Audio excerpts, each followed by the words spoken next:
Aqua Boy Resort. Pangit naman dito pala. Pinagtyagaan lang namin dito kasi wala eh. Nasa loob na kami. Mahal-mahal pa ng entrance. Alam mo, maganda sa video. Pero pagpunta mo dun, pangit. Yan lang ang pool nila.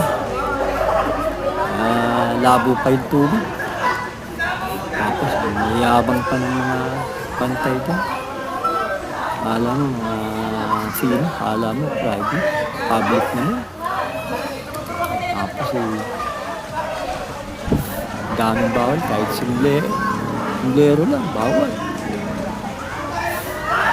Kutsilyo, gunting, bawal. Parang maghihiwain.